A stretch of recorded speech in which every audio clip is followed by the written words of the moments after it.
नमस्कार। आज हम एटॉमिक हैबिट्स किताब के एक विस्तृत हिंदी सारांश की गहराइयों में उतर रहे हैं।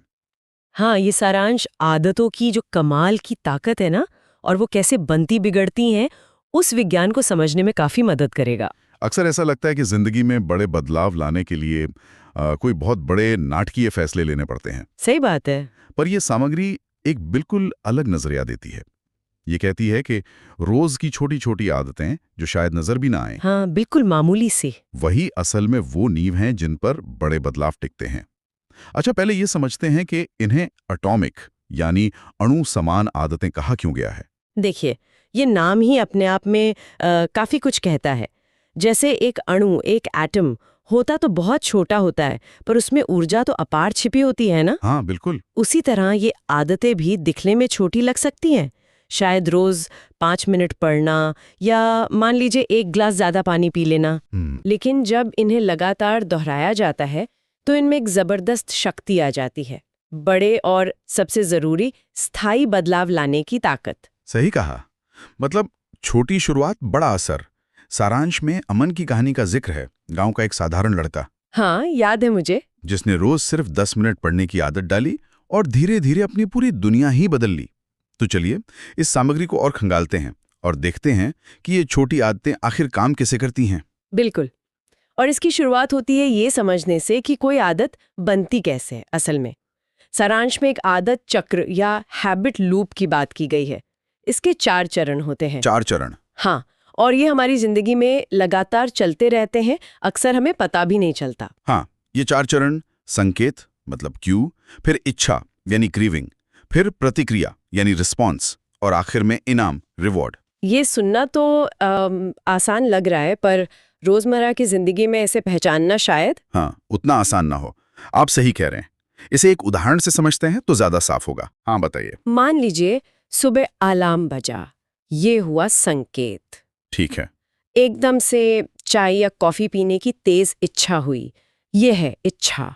हम्म। आप उठकर किचन में गए और चाय बना ली, ये हुई प्रतिक्रिया। और फिर चाय का पहला घूंट लेते ही जो ताजगी, जो सुकून मिला, वो है इनाम। अच्छा। तो ये चक्र पूरा हो गया।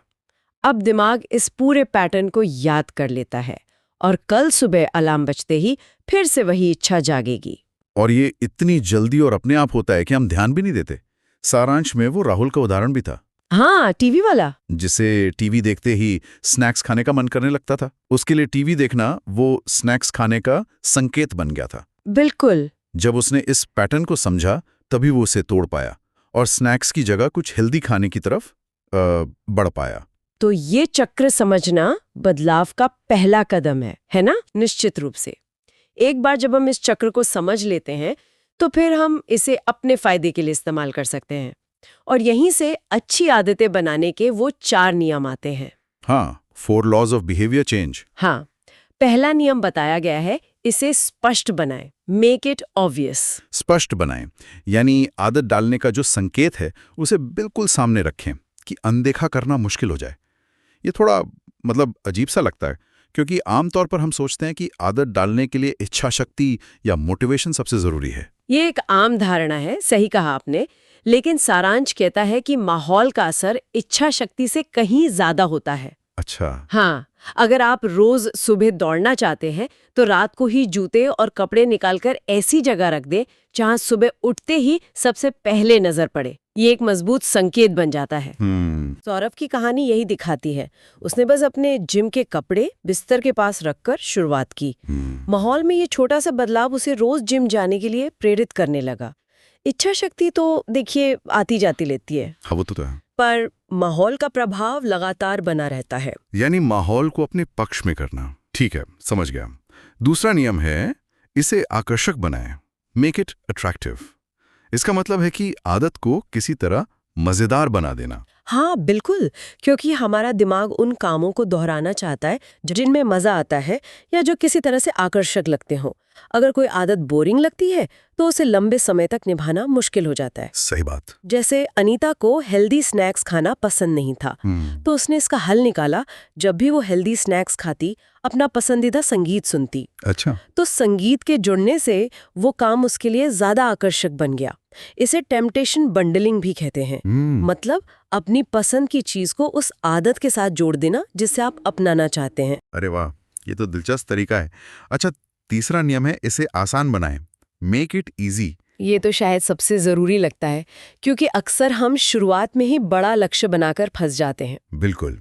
सारांश इस पर बहुत जोर देता है। किसी भी नई आदत की शुरुआत इतनी आसान होनी चाहिए कि उसे न करने का कोई बहाना ही ना बचे। इसे 2 मिनट का नियम भी कहा जा सकता है। 2 मिनट का नियम? हाँ, मतलब आदत को इतने छोटे रूप में ढालें कि वो 2 मिनट में पूरी हो जाए। जैसे रोज किताब पढ़नी है के बजाय सिर्फ रोज 1 पन्ना पढ़ना है से शुरू करें। अच्छा, बस 1 पन्ना? हाँ, पंकज ने यही किया था। 1 पन्ने से शुरुआत करके वो धीरे धीरे 1 अध्याय तक पहुंच गया। शुरुआत आसान होगी तो टिके रहना भी आसान होगा। वो जो कहते हैं ना, घर्षण कम करना, फ्रिक्शन कम करना जरूरी है। और चौथा नियम, इसे संतोषजनक बनाएं, मेक इट सैटिस्फाइंग। आदत पूरी करने पर तुरंत कोई फायदा या संतुष्टि मिलनी चाहिए। हाँ, क्योंकि हमारा दिमाग तत्काल संतुष्टि चाहता है, इंस्टेंट ग्रेटिफिकेशन। अच्छी आदतों का फायदा अक्सर देर से मिलता है ना? जैसे रोज व्यायाम करने का नतीजा महीनों बाद दिखता है। हाँ, ये तो है। इसलिए जरूरी है कि आदत पूरी करने पर तुरंत कोई छोटा सा इनाम मिले। ये दिमाग को संकेत देता है कि भाई ये काम फायदेमंद था और इसे दोहराना चाहिए। विक्रम की कहानी याद है? हाँ, वो इनाम वाली। वो हर हफ्ते व्यायाम का लक्ष्य पूरा करने पर खुद को कोई छोटा सा इनाम देता था। ये तत्काल संतुष्टि उसे अगले हफ्ते के लिए प्रेरित करती थी। तो ये 4 नियम, स्पष्ट, आकर्षक, आसान, संतोषजनक, ये अच्छी आदतें बनाने की कुंजी हैं। लेकिन जिंदगी में सिर्फ अच्छी आदतें बनाना ही काफी नहीं है। बुरी आदतों से पीछा छुड़ाना भी उतना ही बड़ा चैलेंज है। उसके लिए क्या तरीका है? तरीका वही है, बस इन 4 नियमों को रखना है। बुरी आदतों को तोड़ने के लिए पहला नियम है, इसे अस्पष्ट बनाएं, मेक इट इनविजिबल। अस्पष्ट बनाएं मतलब? यानी बुरी आदत के संकेत को अपनी नजरों से, अपने माहौल से हटा दें। अच्छा, जैसे अमित ने किया था, जैसे जंक फूड की लत थी। हाँ, उसने घर से सारे जंक फूड हटा दिए या कहीं पीछे छुपा दिए और सामने फल रख दिए। जो दिखेगा नहीं, उसकी इच्छा भी कम होगी। वो out of sight out of mind वाली बात। एकदम सही। दूसरा उल्टा नियम है, इसे अनाकर्षक बनाएं, मेक इट अनअट्रैक्टिव। बुरी आदत के जो तथाकथित फायदे लगते हैं, उनके बजाय उसके असली नुकसानों पर ध्यान केंद्रित करें। सोचें कि लंबे समय में कितना नुकसान होगा। हाँ, सोचें कि ये आदत लंबे समय में आपको कैसे नुकसान पहुंचा रही है। रेखा ने जंक फूड के बुरे प्रभावों के बारे में पढ़ा और समझा, जिससे उसके मन में उस आदत के प्रति आकर्षण कम हो गया। ठीक है, तीसरा नियम होगा, इसे मुश्किल बनाएं, मेक इट डिफिकल्ट, है ना? बिल्कुल। यानी उस बुरी आदत को करना पहले से ज्यादा कठिन बना देना। हाँ, उस आदत के रास्ते में जानबूझकर रुकावटें खड़ी करना। जैसे प्रदीप, जो सोशल मीडिया पर बहुत समय गंवाता था। हाँ, आजकल ये आम है। उसने ऐप्स डिलीट कर दिए या फिर मुश्किल पासवर्ड लगा दिए।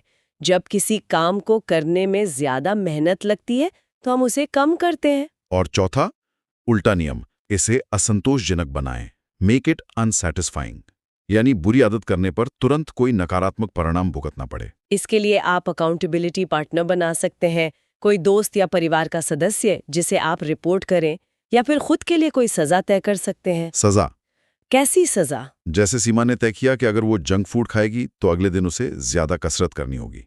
ये तत्काल असंतोष उसे उस आदत से दूर रहने में मदद करता था। अच्छा। तो ये चारों नियम और उनके उलट सुनने में बहुत सीधे और तार्किक लगते हैं, लेकिन सारांश में एक और गहरी बात पर जोर दिया गया है, पहचान आधारित आदतें, आइडेंटिटी बेस्ड हैबिट्स।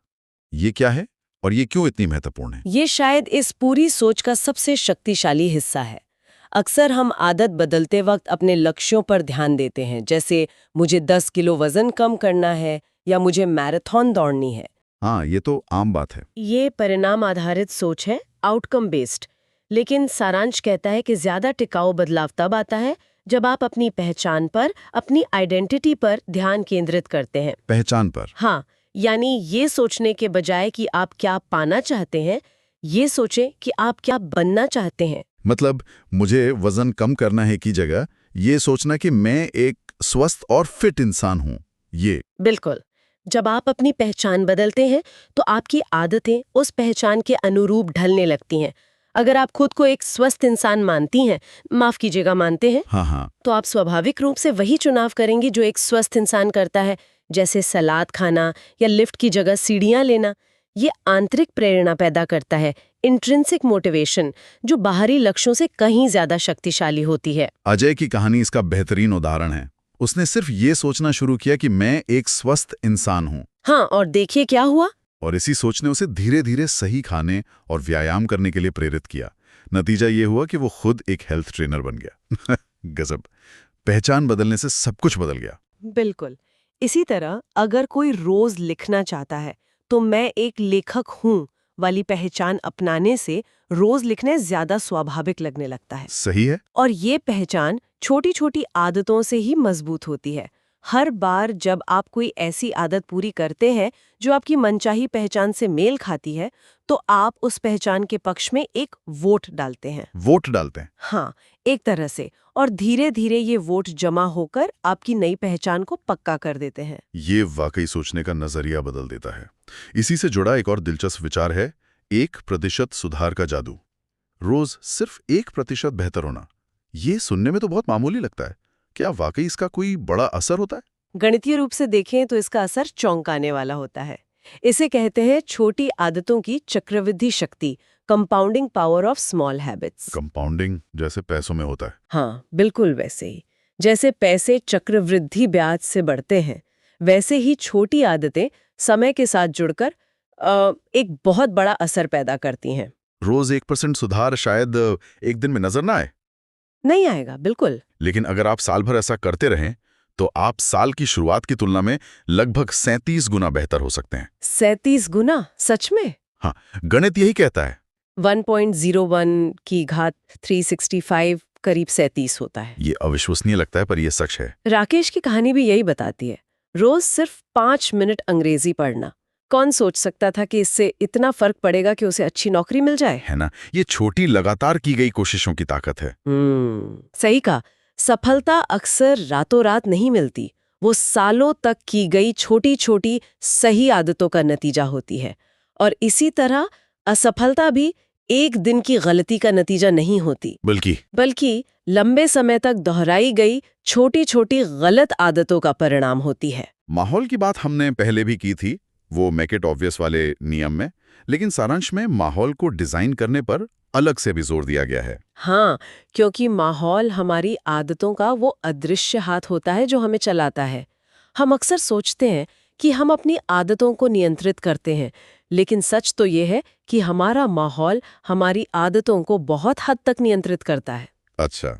इसलिए अच्छी आदतें बनाने के लिए सबसे प्रभावी तरीकों में से एक है अपने माहौल को बदलना, जानबूझकर बदलना। जैसे नीलम ने पढ़ने की आदत डालने के लिए घर में एक खास रीडिंग कॉर्नर बनाया। हाँ, और किताबें सामने रखी। और टीवी दूर कर दिया।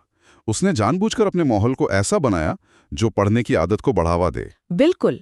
हमें अपनी इच्छा शक्ति पर निर्भर रहने के बजाय अपने माहौल को अपने लक्ष्य के अनुरूप ढालना चाहिए। अगर आप कम चीनी खाना चाहते हैं तो किचन से मीठी चीजें हटा दें। सही। अगर आप ज्यादा पानी पीना चाहते हैं तो पानी की बोतल हमेशा अपनी नजर के सामने रखें।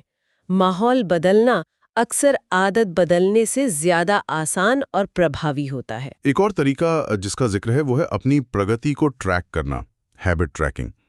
ये कैसे मदद करता है? आदत को ट्रैक करने के कई फायदे हैं। पहला, ये आपको याद दिलाता है कि आपको वो काम करना है। दूसरा, ये आपकी प्रगति को दिखाता है, जो अपने आप में एक इनाम है और प्रेरणा देता है। हाँ, दिखता है कि कितना कर लिया। और तीसरा, और शायद सबसे महत्वपूर्ण, ये आपको अपनी लय बनाए रखने में मदद करता है। वो स्मिता की कहानी याद आती है जिसने रोज चलने की आदत डाली और कैलेंडर पर निशान लगाना शुरू किया। हाँ, कैलेंडर वाली। जब उसने देखा कि उसने लगातार कई दिनों तक निशान लगाए हैं तो उसे उस चेन को तोड़ने का मन नहीं हुआ। यही चेन न टूटने दें या डोंट ब्रेक द चेन का सिद्धांत है। जब आप अपनी प्रगति को ट्रैक करते हैं तो आप लगातार बने रहने के लिए ज्यादा प्रेरित होते हैं और अगर कभी चेन टूट भी जाए, मतलब एक दिन आदत छूट जाए, हाँ, हो जाता है कभी तभी। तो निराशा नहीं होनी चाहिए। नियम ये है कि कभी भी 2 बार न चूकें, नेवर मिस ट्वाइस। अच्छा, नेवर मिस ट्वाइस। हाँ, एक दिन चूकना ठीक है, ये हो जाता है, लेकिन लगातार 2 दिन चूकने से आदत पटरी से उतर सकती है। हाँ, ये असफलताओं से सीखने वाली बात भी जरूरी है। विजय की कहानी थी जो एक दिन योगा नहीं कर पाया, पर उसने हार नहीं मानी और अगले दिन वापस शुरू किया। ये रवैया बहुत जरूरी है। बिल्कुल, छोटी-मोटी असफलताएं इस पूरी प्रक्रिया का एक स्वाभाविक हिस्सा है। परफेक्शन का लक्ष्य रखना ही गलत है। हाँ, कोई परफेक्ट नहीं हो सकता। लक्ष्य होना चाहिए निरंतरता का। एक चूक को पूरी यात्रा का अंत नहीं समझना चाहिए, बल्कि उसे एक सीखने का अवसर मानना चाहिए। जैसा कि कहते हैं ना, असफलता दोबारा ज्यादा समझदारी से शुरू करने का मौका है। बहुत बढ़िया कहा। तो अंत में ये सब छोटी छोटी आदतें, 1% सुधार, माहौल का बदलाव, ट्रैकिंग, असफलताओं से सीखना, इन सब का लंबे समय में क्या हासिल होता है? लंबे समय में इनका असर जीवन बदलने वाला हो सकता है। ये छोटी आदतें ही मिलकर हमारे सिस्टम बनाती हैं। और सारांश में एक बहुत गहरी बात कही गई है, जिसका रूपांतरण कुछ ऐसा है: आप अपने लक्ष्यों के स्तर तक ऊपर नहीं उठते, आप अपने सिस्टम्स के स्तर पर नीचे गिरते हैं। सिस्टम्स मतलब? आदतों की व्यवस्था। हाँ, आपकी आदतों की व्यवस्था। You fall to the level of your systems. वाह, ये बहुत शक्तिशाली विचार है। इसका मतलब है कि बड़े-बड़े लक्ष्य तय कर लेना ही काफी नहीं है। अगर हमारे पास उन लक्ष्यों तक पहुंचने के लिए सही आदतें और व्यवस्थाएं नहीं हैं, तो क्या होगा? तो हम कितना भी जोर लगा लें, हम ज्यादा ऊपर नहीं उठ पाएंगे। हमें अपने आदतों के स्तर पर ही रहना पड़ेगा। ठीक समझे आप। इसलिए लक्ष्य तय करने से ज्यादा जरूरी है एक ऐसा सिस्टम बनाना जो हमें अपने आप सही दिशा में ले जाए। अच्छी आदतें ही वो सिस्टम हैं। वो रोज 10 नए शब्द सीखने वाला विद्यार्थी या रोज 5 मिनट ध्यान करने वाला व्यक्ति, ये लोग बड़े लक्ष्यों के बारे में शायद ज्यादा न सोच रहे हों, पर उनकी छोटी लगातार आदतें उन्हें अपने आप उस दिशा में ले जा रही हैं जहां वो पहुंचना चाहते हैं। तो इस सारी बातचीत का निचोड़ यही लगता है कि बड़े बदलावों का इंतजार करने के बजाय हमें आज ही कोई छोटी सकारात्मक आदत शुरू करनी चाहिए। बिल्कुल। वो 4 नियमों, स्पष्ट, आकर्षक, आसान, संतोषजनक, का इस्तेमाल करके अच्छी आदतें बनाई जा सकती हैं। और इन्हीं को उलटकर बुरी आदतों से छुटकारा पाया जा सकता है। और साथ ही अपने माहौल को अपने पक्ष में करना, अपनी प्रगति पर नजर रखना। और कभी कभार होने वाली चूकों से निराश न होना भी उतना ही महत्वपूर्ण है। लेकिन शायद सबसे स्थायी बदलाव तब आता है जब हम अपनी आदतों को अपनी मनचाही पहचान से जोड़ देते हैं। ये सोचना कि हम क्या बनना चाहते हैं। वाकई, छोटे कदम, लगातार प्रयास और सही दिशा, यही सफलता का नुस्खा लगता है। यहाँ एक विचार छोड़ जाते हैं सोचने के लिए। हाँ, जरूर। अगर लक्ष्य से ज्यादा पहचान मायने रखती है और पहचान छोटी आदतों से बनती है, तो आज हर कोई अपनी पहचान के किस छोटे से पहलू को मजबूत करना शुरू कर सकता है। वो कौन सी 1 मिनट की आदत हो सकती है जो उस मनचाही पहचान की दिशा में पहला कदम हो? इस पर विचार किया जा सकता है।